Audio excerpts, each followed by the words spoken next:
नमस्कार. कवी श्रीधर पंडित विरचित श्री हरिविजय हा ग्रंथ आपण वाचत आहोत. आज आपण 22व्या अध्यायाला सुरुवात करतो आहोत. अध्याय 22. 21व्या अध्यायात आपण पाहिलं की श्रीकृष्ण उद्धवाला गोकुळात पाठवतो.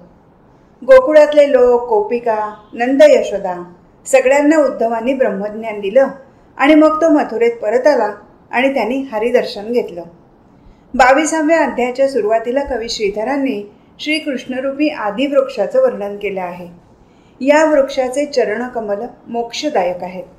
हा निर्विकल्प वृक्ष सद्गुरुनाथ आपल्या दासांना अक्षय फळे देतो असे कवी श्रीधर म्हणतात. मथुरेत कंसवध झाल्यानंतर तिथले सगळे दुष्ट आणि निंदक पळून गेले. मथुरेत आता उग्रसेनाचं राज्य सुरू झालं. हरिकृपेमुळे मथुरेतील जनता आनंदात होती. सुख आणि समृद्धी तिथे नांदू लागली होती.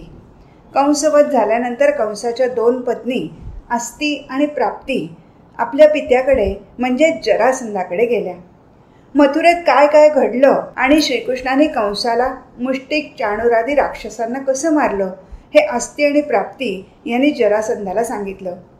आपल्या मुलींच्या तोंडून मथुरेतला वृत्तांत ऐकल्यावर जरासंध क्रोधित झाला. सर्पाच्या अंगावर पाय पडल्यावर तो जसा खवळतो तसा जरासंध खवळला. त्याने आपल्या मुलींना सांगितलं की मी मथुरेला क्षणार्धात जाळीन आणि यादव कुळाचा संहार करीन. जरासंधाने आपले 23 अक्षयणी सैन्य गोळा केलं आणि तो मथुरेवर चाल करून गेला. कल्पांतीचा सागर जसा उसळतो तसं ते सैन्य दिसत होतं.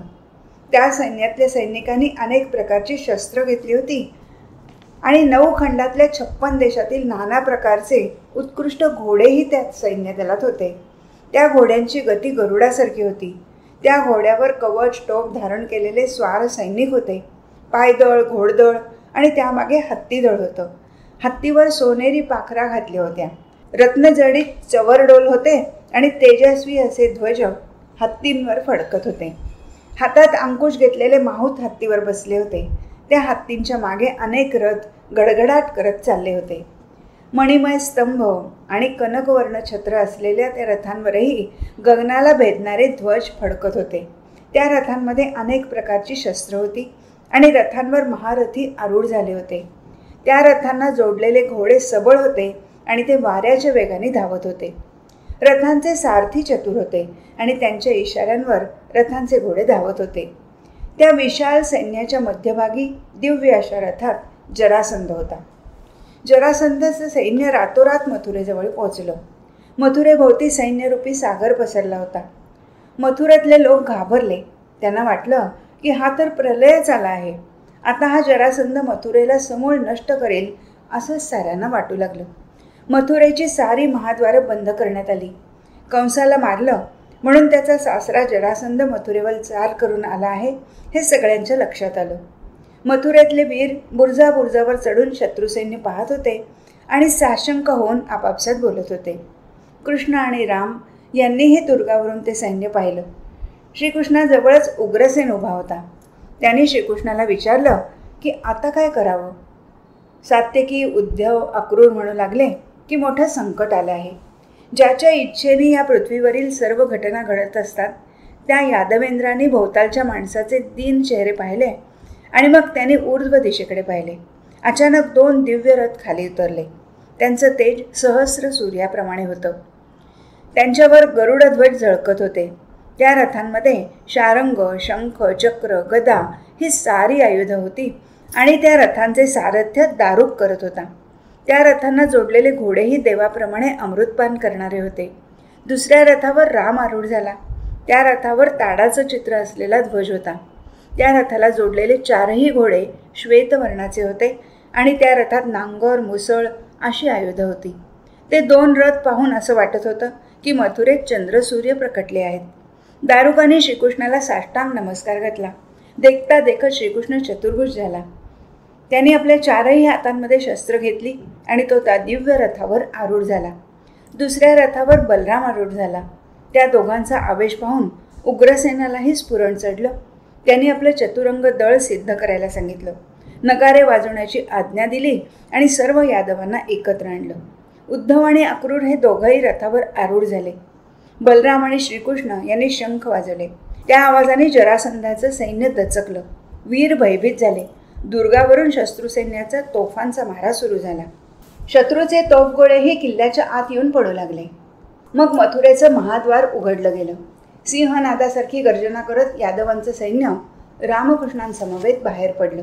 दोन्हीकडचे सैनिक भिडले. वाद्यांचा कल्लोळ झाला. एकच रणधुमाळी माजली. पायदळाशी पायदळ, घोडदळाशी घोडदळ, हत्तीदळाशी हत्तीदळ आणि रथदळाशी रथदळ भेटलं. घनघोर युद्ध सुरू झालं. बाणांचा पाऊस पडत होता. अनेक वीर धारातीर्थी पडत होते. रक्ताचे पूर वाहत होते. अश्व आणि हत्ती यांची कलेवर पडत होती. अनेक रथ मोडून पडले होते. यादवांनी जरासंधाच्या सैन्याचा संहार केला तेव्हा शिशुपाल आणि वक्रदंत त्याला येऊन मिळाले. त्यांनी केलेल्या हल्ल्यामुळे यादव सैन्याला माघार घ्यावी लागली. यादव सैन्य माघार घेत आहे हे रामकृष्णांनी पाहिलं तेव्हा त्यांनी आपले रथ पुढे नेले. श्रीकृष्णांनी असंख्य बाण जरासंधाच्या सैन्यावर सोडले. जरासंधाच्या 23 औक्षयणी सैन्यातले मुख्य उरले आणि वरकड सैन्य नष्ट झालं. कृतांतही दचकेल अशी हाक बळीरामाने फोडली आणि तो आपल्या रथासमवेत जरासंधावर लोटला. बळीरामाचा प्रताप पाहून जरासंधाचा दर्प उतरला. मुसळ आणि नांगर हातात घेऊन बळीरामाने रथातून जमिनीवर उडी मारली. त्यांनी जरासंधाच्या अनेक वीरांचा संहार केला. जरासंधाने ते पाहिलं आणि त्यांनी धनुष्यावर बाण चढवून बळीरामावर शरवर्षाव केला. त्या शरवर्षावाला न घाबरता बळीराम जरासंधाच्या रथाजवळ गेला. त्यांनी नांगर घालून जरासंधाला खाली ओढलं. याला आता मुसळाचे घाव घालून मारतो असं बळीराम म्हणाला. तेव्हा श्रीकृष्णांनी त्याला सांगितलं की ह्याला मारू नकोस, त्याला रथाला बांधून नेऊया. त्याचवेळी आकाशवाणी झाली की जरासंधाला भीमा हाती मरण येईल. रामकृष्णांचा विजय झाला. त्यांनी जरासंधाला रथाला बांधलं आहे हे पाहून त्याचे वीर सैन्य पळून गेलं. मग श्रीरंग बळीरामाला म्हणाला की आता ह्याला आपण सोडून देऊ. तो सगळ्या दैत्यांना घेऊन एकत्र येईल तेव्हा त्यांचा संहार करू. बळीरामाने जरासंधाला सोडून दिलं. खेद करत जरासंध आपल्या देशाकडे परत निघाला. त्याला वाटलं की आपला पुरुषार्थ व्यर्थ आहे. आता आपण घोर अरण्यात जाऊन तपश्चर्या करावी. मी आता कोणत्या तोंडाने नगरात जाऊ? आपल्या लोकांना तोंड कसं दाखवू? वाटेत त्याला शिशुपाल आणि वक्रदंत भेटले. त्यांनी जरासंधाची समजूत काढली आणि त्याला सांगितलं की परत एकदा सैन्य जमवून मथुरेवर चालून जाऊ आणि रामकृष्णांना धरून आणू. मग जरासंधाने 17 वेळा मथुरेवर आक्रमण केलं. प्रत्येक वेळेला बळीरामाने जरासंधाला वरुणपाश घालून पकडून आणलं आणि श्रीकृष्णांनी त्याला सोडून दिलं. एकदा नारद मुनी जरासंधाला भेटायला गेले आणि त्याला म्हणाले की तू 17 वेळा रामकृष्णांना पकडण्याचा प्रयत्न केलास पण त्या दोघांना तुला पकडता आलं नाही. आता तू कालयवनाला मदतीला बोलव. यादवांचा पराभव कालयवनाच्या हातून होणार आहे असे समज, कारण त्याला शंकराचं वरदान आहे. नारदाने जरासंधाला कालयवनाच्या जन्माची कथा सांगितली. ते म्हणाले की गर्गाचार्य नावाचे एक महाऋषी होते. ते यादवांचे कुलगुरू होते. एका यादवांनी त्यांना आपली कन्या दिली पण खूप दिवस लोटले तरी तिला संतान झालं नाही. यादवांनी गर्गऋषींना षंड म्हणून हिणवलं. ते ऐकून गर्गऋषींना राग आला आणि ते म्हणाले की मी अशा पुत्राला जन्म देईन की तो तुम्हा यादवांना परास्त करील. मग गर्गऋषी हिमालयात अनुष्ठान करण्यासाठी गेले. त्यांच्या अनुष्ठानामुळे शंकर प्रसन्न झाले आणि त्यांच्यासमोर प्रकट झाले. शंकराने गर्गऋषींना वरदान मागायला सांगितलं. गर्गऋषी शंकराला म्हणाले की यादवांचा पराभव करेल असा पुत्र तुम्ही मला द्या. शिवांनी त्यांना सांगितलं की तू अनुष्ठान करत असताना म्लेंच स्त्री तुझ्याकडे भोगदान मागेल. तिला भोगदान दे. तिच्या पोटी जन्म घेणारा मुलगा यादवांचा नाश करेल. मग गर्गऋषी एका मोठ्या अरण्यात अनुष्ठानासाठी गेले. तिथे एका म्लेंच पतीने आपल्या स्त्रीला त्यांच्याकडे पाठवलं कारण त्याला पुत्रसंतती नव्हती. त्या स्त्रीला गर्गऋषीने भोगदान केल्यामुळे जो पुत्र झाला तोच हा कालयवन. त्याला बरोबर घेऊन तू मथुरेवर आक्रमण कर. नारदांनी दिलेला सल्ला ऐकून जरासंध खुश झाला. तो कालयवनाकडे गेला. त्याने कालयवनाला सर्व वृत्तांत सांगितला. तो 3 कोटी म्लेंचे घेऊन निघाला. जरासंधाचे 23 औक्षणी सैन्य निघालं. त्याच्या मदतीला शिशुपाल आणि रुक्मिया यांचंही सैन्य आलं. हे सारं सैन्य घेऊन जरासंध भर रात्री मथुरेच्या दिशेने निघाला. सर्वांतरात्मा श्रीरंगाला हे वृत्त कळलं. तो समुद्राकडे गेला आणि समुद्रात द्वारका नगरी निर्माण केली. कालयवन चाल करून येत आहे हे कळल्यावर निद्राधीन असलेल्या मथुरेतल्या लोकांना श्रीकृष्णाने योगमायेने द्वारकेत रवाना केलं. धन धान्य पशुसमवेत सर्वजण द्वारकेत गेले. उग्रसेन, दारुक, बळीराम यांनाही श्रीकृष्णाने द्वारकेत पाठवलं. एकटा श्रीकृष्ण मथुरेत राहिला. सकाळ झाल्यावर सगळेजण जागे झाले तेव्हा ते चकित झाले. आपण आपली माणसं, आपल्या वस्तू हे सारं जरी तेच असलं तरी हे नगर आपलं नाही हे त्यांच्या लक्षात आलं. श्रीकृष्णाची लीला खरंच आगाध आहे. त्यांनी आम्हाला मथुरेपेक्षाही चांगलं नगर दिलं. इकडे मथुरेत श्रीकृष्ण एकटाच होता. सूर्योदय होण्यापूर्वी जरासंध आणि कालयवन यांनी मथुरेला वेढा घातला होता. श्रीकृष्णाला पळून जाण्याची संधी मिळता कामा नये याची त्यांनी पूर्ण काळजी घेतली होती. आपल्याला 17 वेळा जेरीस आणणाऱ्या या श्रीकृष्णाचा आता संहार केलाच पाहिजे असं जरासंधाला वाटत होतं. सूर्योदय झाला. मथुरेच्या दुर्गावरून तोफगोळ्यांचा मारा होत नव्हता. नगराचं दार सताड उघडं होतं. त्या दारात एकटा कृष्ण उभा होता. इतर कोणीही कुठेही दिसत नव्हतं. जरासंधाला आणि कालयवनाला आश्चर्य वाटलं. त्याने विचार केला की हा गोवळा कपटी आहे. यालाच आधी धरावं, मग इतरांचा शोध घ्यावा. कालयवनाने कृष्णाकडे पाहिलं.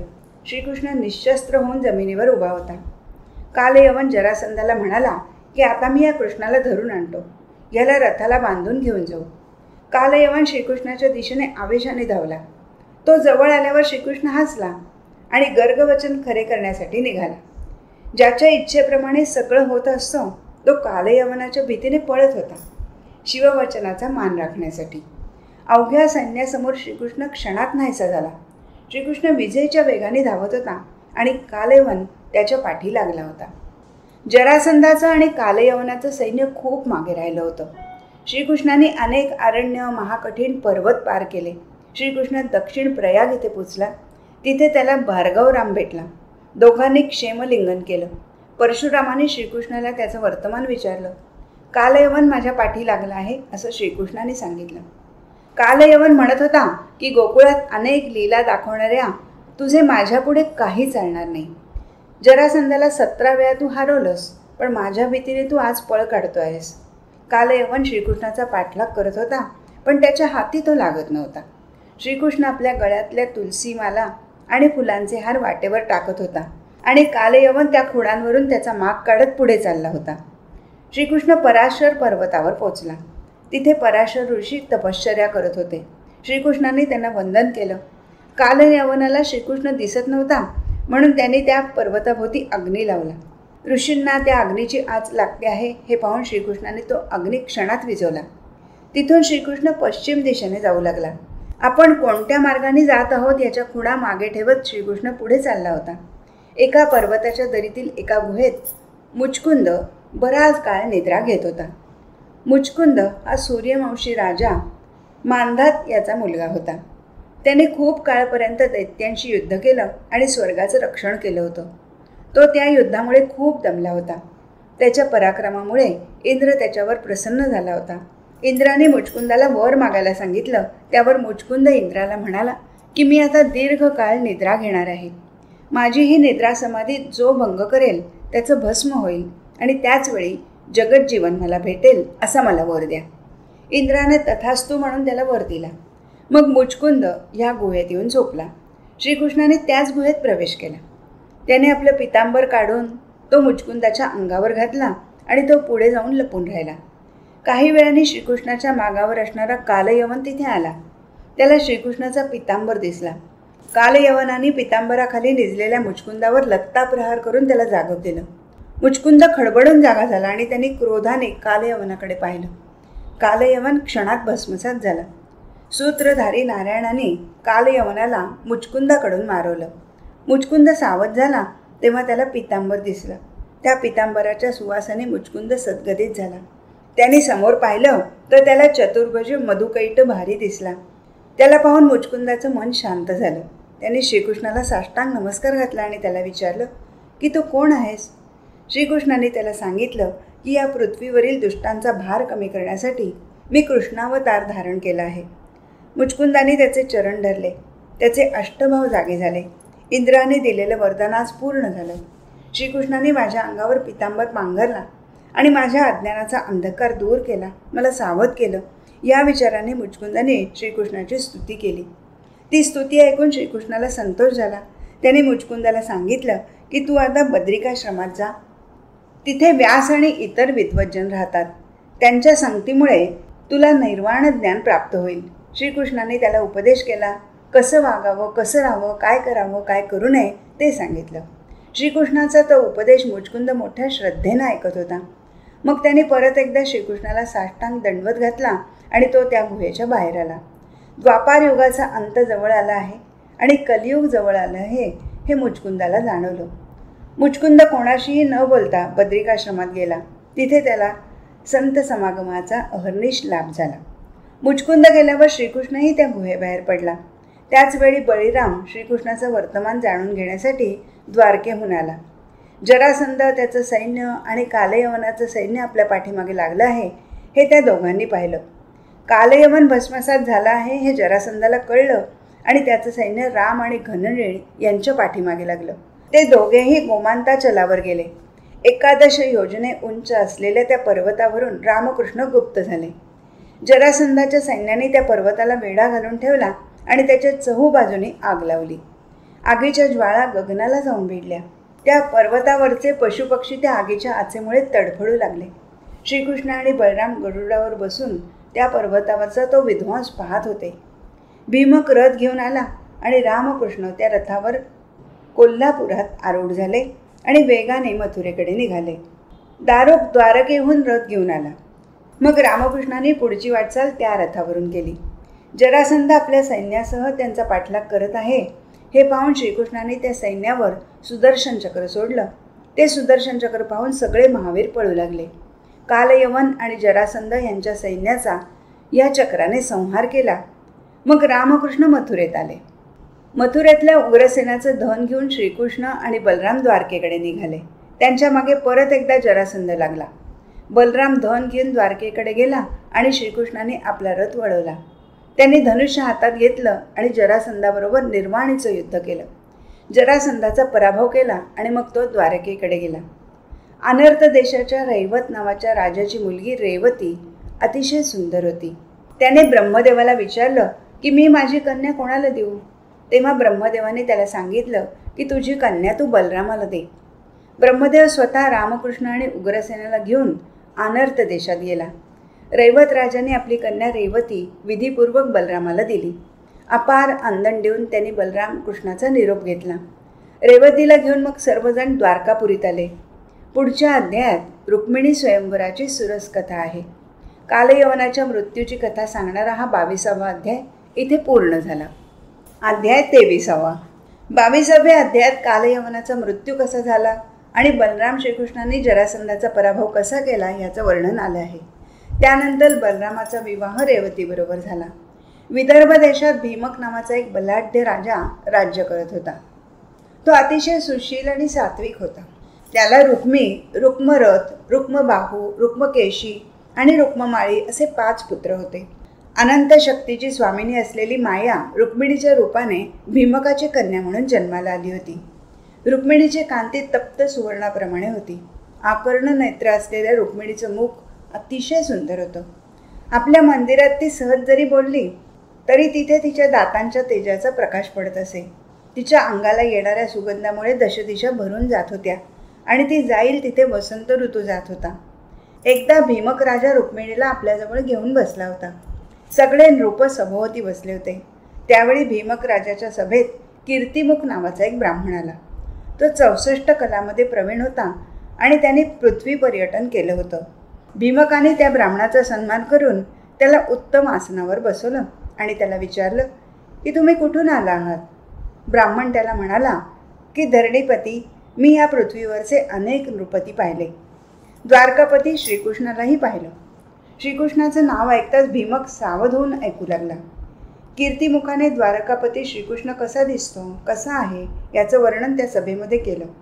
ब्राह्मण सांगत होता की त्याचं मुख उदार वेल्हाळ आहे. त्याच्या कपाळावर मृदक मधाचा टिळक रेखलेला आहे. चैत्रातल्या सूर्याप्रमाणे तेजस्वी असा त्याचा मुकुट होता. त्याचं वक्षस्थळ विशाल आहे. त्याच्या गळ्यात सतेज असा कौस्तुभ आहे. श्रीहरी बोलला की त्याच्या दंतपंक्तीच्या तेजामुळे ब्रह्मांड उजळून निघतं. कोटी मदन ओवाळून टाकावेत असं त्याचं मुखकमल सुंदर आहे. त्याच्या श्यामल अंगावर शुभ्र उटी लावलेली होती, त्यामुळे त्याला कर्पूरगौर भेटायला आला आहे असं वाटत होतं. त्याच्या अंगाला दिव्य सुवास येत होता आणि तो सुवास सप्तवर्णांना भेदून जात होता. ब्राह्मणाने केलेलं वर्णन ऐकून भीमकाच्या हृदयात त्या जगनमोहनाची मूर्ती ठसली. ते वर्णन ऐकून रुक्मिणी सद्गतीत झाली आणि मूर्छा येऊन पडली. तिच्या डोळ्यातून अश्रुधारा वाहू लागल्या. तिचं अंग कापू लागलं. रुक्मिणीची ती स्थिती पाहून उपमाता धावल्या आणि त्यांनी तिला आपल्या हृदयाजवळ धरलं. रुक्मिणीला मूर्छा आलेली पाहून त्या नाना तर्क कुतर्क करू लागल्या. पण ब्राह्मणाच्या तोंडून श्रीकृष्णाचं वर्णन ऐकल्यामुळे तिची अशी स्थिती झाली आहे हे भीमकाच्या लक्षात आलं. भीमकाने ठरवलं की भीमकेला कृष्णार्पण करावं. त्याने आपल्या मनातली इच्छा राणीला शुद्धमतीला सांगितली. राजाची इच्छा ऐकून तिलाही खूप आनंद झाला. पण भीमकाचा मोठा मुलगा रुक्मिया हा मात्र श्रीकृष्ण द्वेष्टा होता. त्याने रुक्मिणीचा विवाह शिशुपालाबरोबर करण्याचा घाट घातला. भीमकासमोर सभेमध्ये त्यांनी श्रीकृष्णाची निंदा केली. तो म्हणाला की हा महाकपटी आहे, गोरसाची चोरी करणारा चोर आहे. त्यांनी कंसाला कपटाने मारलं, कालयवनालाही कपटाने मारलं. अशा या चोराने ते द्वारका पट्टण बसवलं आहे. त्याच्याकडे सिंहासन नाही, धनसंपत्ती नाही. असं श्रीकृष्ण रुक्मिणीचा वर म्हणून शोभणार नाही. त्याने बालपणी स्त्री हत्या केली, मातुलाचे अन्न खाऊन त्यालाच याने कपटाने मारलं. अशा श्रीकृष्णाला जर रुक्मिणी दिली तर मी जिवंतपणी मेलो असं होईल. आणि तरीही जर रुक्मिणीचं लग्न श्रीकृष्णाबरोबर केलं तर माझी मिशी उतरवीन. आणि मग रुक्मिया म्हणाला की मी रुक्मिणीचा विवाह शिशुपालाशी करणार आहे. भीमकाचं काही न ऐकता रुक्मियाने रुक्मिणीचा विवाह लगेच शिशुपालाबरोबर करण्याचा घाट घातला. त्याने सगळं नगर सुशोभित केलं. शिशुपालाच्या पित्याकडे दूतांकरवी निमंत्रण पाठवलं गेलं. ही वार्ता रुक्मिणीला कळली तेव्हा तिच्या हृदयात कालवा कालव झाली. तिचं मुखकमल कोमजलं. तिच्या नयनातून अश्रू वाहू लागले. तिला अन्न गोड लागेना, झोप येना, काय करावं तिला हे कळेना. ही वार्ता श्रीकृष्णाला जाऊन कोण सांगेल आणि त्याला इथे घेऊन येईल असा प्रश्न तिला पडला. तेवढ्यात तिच्या मंदिरात सुदेव नावाचा ब्राह्मण आला. तो ब्राह्मण परमसात्विक होता. रुक्मिणीने त्याचे पाय धरले. ती त्याला म्हणाली की तुम्ही जर श्रीकृष्णाला घेऊन आलात तर मी तुमची उतराई होईन. बाहेर कोणालाही कळू न देता रात्रीच्या वेळी तुम्ही श्रीकृष्णाकडे जा आणि उद्याचा सूर्य उगवण्यापूर्वीच तुम्ही कृष्णाला घेऊन परत या. रुक्मिणीचं बोलणं ऐकून आणि तिची आर्तता पाहून सुदेव रुक्मिणीला म्हणाला की मी वसुदेवाला घेऊन येतो, पण तू तुझे भाव पत्रामध्ये लिही आणि ते पत्र मला दे. ते घेऊन मी श्रीकृष्णाकडे जाईन. रुक्मिणीने सोनेरी शाईनी 7 श्लोक एका शुद्ध सत्वपत्रावर लिहिले आणि ते गुंडाळून सुदेवाकडे दिलं. सुदेव मनोवेगाने निघाला. सकाळ होता होताच तो द्वारकापुरी पोचला. द्वारका सभोवतालचं वन अतिशय समृद्ध असं होतं. अनेक प्रकारचे वृक्ष, वेली, फळझाडं, फुलझाडं तिथे होती. त्या वनात अनेक पक्षी, प्राणी होते. पक्षी कृष्णाचंच नाव घेत होते. ते वन केवळ अप्रतिम होतं, अवर्णनीय होतं. सागरात निर्माण केलेली ती द्वारका नगरी म्हणजे अलका नगरीच होती. आधी, व्याधी, मृत्यू आणि दारिद्र्य तिथे नव्हतंच. ब्राह्मणाच्या घरात अग्निहोत्री होती. न्याय, मीमांसा, सांख्य यांचे ग्रंथ घरोघरी होते. पातंजल, व्याकरण, वेदांत यांचं अध्ययन तिथल्या घराघरात होत होतं. तिथली घरं सुवर्णाने आणि रत्नाने सुशोभित केली होती. द्वारकापुरीचे सौंदर्य आणि समृद्धी पाहून सुदेव श्रीकृष्णाच्या मंदिरात पोचला. सुदेवाला पाहून श्रीकृष्ण आपल्या आसनावरून उठून पुढे आला. त्यांनी सुदेवाला नमस्कार केला आणि त्याला स्वतःच्या आसनावर बसवलं. त्याची षोडशोपचाराने पूजा केली. मग ते दोघेजण एकांत गृहात गेले. श्रीकृष्णाने सुदेवाला विचारलं की तुम्ही कुठून आलात आणि कोणतं काम घेऊन आला आहात. श्रीकृष्णाचं मनाला मोहवणारं रूप पाहिल्यामुळे आपण कोणत्या कामासाठी आलो आहोत हे सुदेव क्षणभरासाठी विसरूनच गेला. पण मग त्यांनी पद्माक्षी रुक्मिणीचं पत्र काढून पद्मनाभ श्रीकृष्णाच्या हाती दिलं. त्याने श्रीकृष्णाला सांगितलं की विदर्भाची राजकन्या रुक्मिणी हिनं हे पत्र दिलं आहे. तुमच्याशिवाय इतर कोणाशीही ती विवाह करणार नाही. सुवर्णाक्षराने लिहिलेलं ते पत्र श्रीकृष्णाने वाचलं. त्यात रुक्मिणीने श्रीकृष्णाचं गुणवर्णन केलं होतं आणि म्हटलं होतं, 1. लौकिक लाज सोडून मी तुला शरण आले आहे. 2. तुझी प्राप्ती व्हावी म्हणून अनेक कुलीन कन्या तपे करतात. तुला वरायला अनेक युवती सिद्ध आहेत. मी दीन असले तरी तू दयार्णव आहेस. 3. तुझ्याशिवाय आणखी कोणाचीही पत्नी मी होणार नाही. तू निर्विकारी आहेस, उबातीरहित ब्रह्मचारी आहेस. पण मी काया वाचा मनाने तुझी झाले आहे. माझ्या या विनंतीची तू उपेक्षा केलीस तर चारही लोकात तुझी अपकीर्ती होईल. तुझं अर्धांग हे माझं निकेतन आहे. माझं लग्न माझ्या भावाने शिशुपालाशी ठरवलं आहे. पण हे पुराण पुरुषा, सर्वांतरात्मा, मी मनाने तुझी पत्नी झाली आहे. 4. पूर्वी मी जर सुकर्म केली असतील, एकादशीसारखी व्रत केली असतील आणि माझ्या गाठी महत्पुण्य असतील तर हे गदाग्रजा तू माझा हात धरशील. 5. कमलापती सूर्योदय होण्यापूर्वीच तू कौंडिण्यपुरात ये आणि हे जनार्दना, राक्षस विधी करून तू मला घेऊन जा. 6. तू मला कसं घेऊन जा हेही मी तुला सांगते. माझ्या मंदिराभोवती माझ्या बंधूंचा पहारा असेल. तुला पाहून ते तुझ्याशी युद्ध करतील. त्यांचा संहार करूनच तुला माझ्यापर्यंत येता येईल. माझ्या बंधूंचा संहार करून माझ्यापर्यंत येणं तुला योग्य वाटणार नाही. तसं करणं तुला पटणार नाही. कौंडिण्यपूर नगराबाहेर आंबेचं मंदिर आहे. त्या मंदिराजवळ तू तुझा दळभार घेऊन ये. विवाह होण्यापूर्वी अंबिकेचं पूजन करण्याचा कुळाचार आहे. तो कुळाचार करण्यासाठी मी त्या मंदिरात येईन. माझे बंधू मला तिथे घेऊन येतील. माझं अंबिका पूजन झाल्यावर तू मला सत्वर घेऊन जा. काम, क्रोध, मद आणि मत्सर या 4 बंधूंपासून तूच मला वाचवू शकशील. संसार प्रवाहाच्या परतीरावर तू उभा आहेस. या संसार प्रवाहात तू उडी घाल आणि हे जगद्गुरू तू मला तार. 7. तुझ्या चरणकमलाचे रजकण प्राप्त झाले की पावन होता येतं. यासाठी श्री शंकर दारुण तप करतात. तुझ्या चरणाचं दर्शन व्हावं म्हणून ब्रह्मदेवही सहस्र वर्षापासून वाट पाहतो आहे. शिवब्रह्मादिकांनाही तुझं दर्शन घडणं दुर्मिळ आहे. अशा तुझ्याशी विवाह करायला मी उत्सुक आहे आणि म्हणूनच धीट होऊन हे पत्र मी तुला लिहिलं आहे. श्रीरंगा, तुलाच माळ घालीन असा पण मी केला आहे. तसं घडलं नाही तर मी देहत्याग करीन. 100 जन्मापर्यंत तप आचरीन. अवघड तप आचरून प्राणाचं शोषण करीन. स्थूल लिंग आणि कारण यांचं भस्म करीन. अंतःकरण चतुष्ट जाळून प्राणपंचक संहारून 5 कर्मेंद्रिय आणि 5 ज्ञानेंद्रिय तुझ्यासाठी शोषून टाकीन. असं तप मी 100 जन्म करीन. पण तुझ्याशिवाय दुसरा कोणाशीही विवाह करणार नाही. इतर स्त्रियांप्रमाणे मी नवरा आणि संसार मिळवण्यासाठी हे करत नाही. हे जगद्गुरू, मी माझा उद्धार करून घेण्यासाठी तुला शरण आले आहे. 7 श्लोकात लिहिलेलं ते रुक्मिणीचं पत्र वाचून आणि त्यामागचा भाव ओळखून श्रीकृष्ण गहिवरला. सुदैव श्रीकृष्णाला म्हणाला की यदुवीरा, आता त्वरा करा. उशीर झाला तर ती रुक्मिणी आपल्या प्राणाचा त्याग करेल. चिंता रोगामुळे ग्रस्त झालेली रुक्मिणी कृश झाली आहे. तू धन्वंतरी हो आणि तिचा तो चिंतारोग शांत कर. शिशुपाल म्हणजे विखार आहे आणि तो रुक्मिणीला डंख मारू पाहत आहे. चैद्य, मागध अशा भूतांच्या गरड्यात रुक्मिणी सापडली आहे. तू पंचाक्षरी तिथे गेलास तर ती भूत पळून जातील. सुदैवाचं बोलणं ऐकून श्रीहरीने दारुकाला बोलवणं पाठवलं आणि त्याला त्वरेने रथ सिद्ध कर असं सांगितलं. दुसऱ्या कोणालाही हे कळू देऊ नको असंही सांगितलं. दारुकाने लगेच रथ सिद्ध केला. वरकड दळभार नेला तर उगाचच ते सगळ्यांना कळेल, त्यापेक्षा मी एकटाच जाऊन भीमकीला घेऊन येईन असा विचार श्रीकृष्णाने केला आणि तो रथावर आरूढ झाला. बरोबर सुदैवालाही घेतलं आणि तो मनोवेगाने निघाला. सकाळ होता होताच ते कौंडिण्यपुरी पोहोचले. इकडे भीमकाच्या महालात विवाहाची तयारी झाली होती. रुक्मिणीला हळद लावली जात होती आणि रुक्मिणी मात्र मनात विचार करत होती की आता जर वनमाळी आला नाही तर मी काय करू. भीमकालाही मनातून वाटत होतं की आता जर द्वारका नायक आला तर माझ्यासारखा पुण्यश्लोक दुसरा कोणीही नसेल. मी त्याला पत्र पाठवले नसावे तरी तो सगळ्यांचे अंतरंग जाणतो असा विचार राजा करत असतानाच दूताने समाचार आणला की विवाह सोहळ्यासाठी दमघोष राजा त्याच्या सैन्यासह आला आहे. वक्रदंत आणि जरासंध यांना बरोबर घेऊन नवरा मुलगा शिशुपाल आला आहे. हा समाचार ऐकून भीमक राजा मनातल्या मनात दचकला. रुक्मिणीला मात्र आनंद झाला.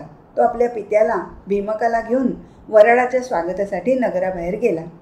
सीमांत पूजन करून वराडी मंडळींना राहण्यासाठी नगरात बोलवलं. द्वारकेमध्ये बळीराम आणि अक्रूर यांना कळलं की रुक्मिणी हरणासाठी यदुवीर एकटाच गेला आहे. जरासंध आणि शिशुपाल हे वीर तिथे असतील, त्यामुळे तुंबळ युद्ध होण्याची शक्यता आहे. गणनीळ त्यांना पुरा पडेल, पण युद्ध होण्याची शक्यता लक्षात घेऊन आपणही तिथे गेलं पाहिजे असं बळीरामाला वाटलं. श्रीकृष्ण कौंडिण्यपुरात पोहोचताच त्याच्या मागोमाग यादवांचं सैन्यही दाखल झालं. इकडे रुक्मिणी चिंतामग्न झाली होती. त्या निर्विषय चैतन्य घनाला मी त्याच्याशी लग्न करून त्याची पत्नी होईन असं लिहिलं आहे खरं, पण माझा हा आगाऊपणा धीटपणा पाहून तो आलाच नाही तर. जो ब्रह्मादिकांनाही दुर्लभ आहे त्याला मी पत्र पाठवून बोलावून घेतलं हे अनुचित तर नाही ना झालं. असे प्रश्न तिच्या मनात निर्माण झाले. ती राजवाड्याच्या गच्चीवर गेली आणि सभोवतालचा परिसर निहाळू लागली. लग्नघटिका जवळ आली तरी हा मधुसूदन अजूनही आला नाही म्हणून तिला चैन पडत नव्हतं. तिचं मन कशातच रमत नव्हतं. आगतिक झालेल्या आणि चिंतेने व्याकुळ झालेल्या रुक्मिणीच्या डोळ्यातून अश्रुधारा वाहू लागल्या. इतक्यात तिचा डावा डोळा लवू लागला. डावा हात स्फुरण पाहू लागला. हे शकुन कृष्णप्राप्तीचे आहेत हे तिच्या लक्षात आलं. कौंडिन्यपुराजवळ पोचलेल्या श्रीकृष्णाने सुदैवाला सांगितलं की तुम्ही आता रुक्मिणीकडे जा आणि मी आलो आहे हे तिला सांगा. आता तू चिंता करू नकोस हेही सांगा. चिंताग्रस्त रुक्मिणीला दुरून येणारा तो सुदैव ब्राह्मण दिसला. त्याने रुक्मिणीला संकेत करून सांगितलं की वनमाळी आला आहे. तिला परमहर्ष झाला आणि तिने सुदैवाचे चरण धरले. तुझ्यामुळे मला श्रीकृष्णाची प्राप्ती होणार आहे. मी तुझी कशी उतराई हो तेच मला कळत नाही असं म्हणून रुक्मिणीने सुदैवाचे आभार मानले. सद्गदित होऊन सुदैव रुक्मिणीला म्हणाला की रुक्मिणी तुझा प्रेमभाव धन्य आहे. तुझ्यामुळेच मला श्रीकृष्णाचा सहवास लाभला आहे. रुक्मिणीने राजवाड्याच्या गच्चीवर जाऊन पाहिलं तेव्हा तिला झळकणारा गरुड ध्वज दिसला. गरुड ध्वजेच्या प्रभेपुढे सूर्यप्रभाही उणी वाटत होती. श्रीकृष्ण आल्याचं वृत्त भीमकालाही कळलं आणि त्याच्या हृदयात ब्रह्मानंद दाटला. त्याला असं वाटलं की श्रीकृष्ण माझा जावई होईल असं माझं भाग्य नाही. वनमाळी आला आहे हे ऐकून राणी शुद्धमतीलाही आनंद झाला. श्रीकृष्ण आला आहे हे ऐकून मगध चैद्य असे दुष्ट मात्र संतापले. रुक्मियाही मनातून घाबरला. राजा भीमक नगराबाहेर गेला आणि तो यदुनायकाला सामोरा गेला. त्याला पाहून राजाचे अष्टभाव दाटून आले. त्यांनी श्रीकृष्णाला साष्टांग नमस्कार घातला. रामकृष्णाने त्याला आलिंगन दिलं. सीमांत पूजन करून त्यांना वस्त्रभूषणं दिली. राजाने त्यांना नगरात राहण्याची विनंती केली. तेव्हा श्रीकृष्ण त्याला म्हणाला की मागध चैद्य हे माझे वैरी आहेत. त्यांच्यापासून मी दूर राहणंच योग्य होईल. मी कौंडण्यपुराबाहेरच राहतो. आमची राहण्याची सोय अंबिका मंदिराच्या परिसरात करा असं त्याने राजाला सांगितलं.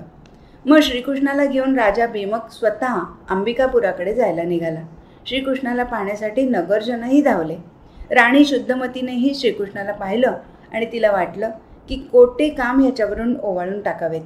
नगरजनही म्हणत होते की रुक्मिणी आणि श्रीकृष्णाचा जोडा शोभून दिसेल. श्रीकृष्ण अंबिकापुरात राहिला.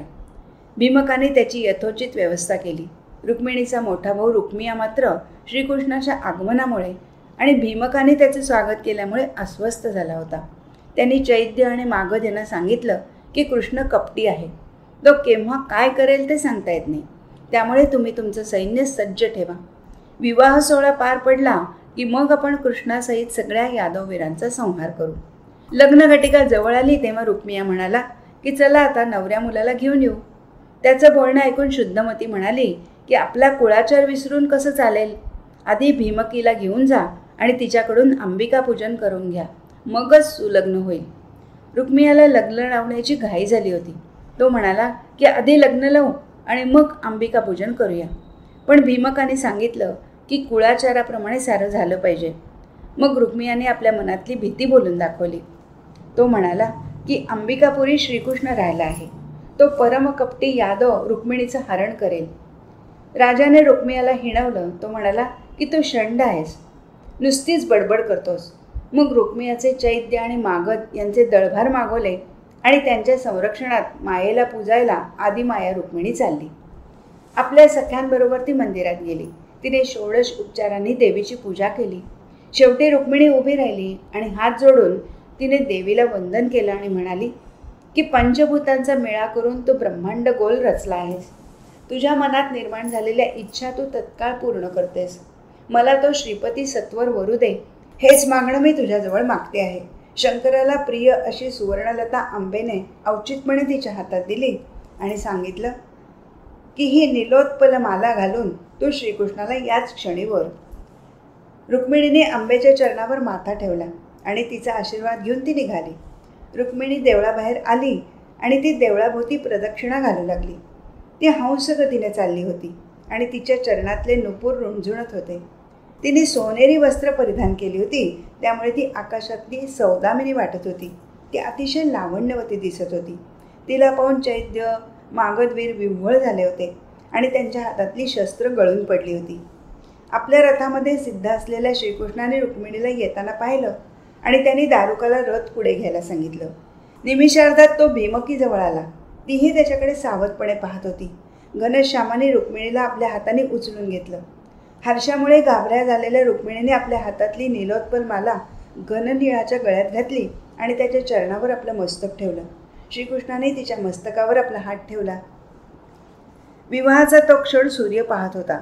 देवगुरु मंगलाष्टकं म्हणत होते आणि इंद्र पुष्पवर्षाव करत होता. श्रीकृष्ण रुक्मिणीला घेऊन यादव सैन्याच्या दिशेने गेला आणि मग तो द्वारकेच्या दिशेने गेला. कृष्णाने रुक्मिणीचं हरण केलेलं पाहून नारदाला आनंद झाला. मंगलदायक असा हा रुक्मिणी स्वयंवराचा 23वा अध्याय इथे पूर्ण झाला. हा अध्याय वाचल्यामुळे किंवा ऐकल्यामुळे सर्व संकटं नष्ट होतात. आज इथेच थांबू. हरिओम तत्सत.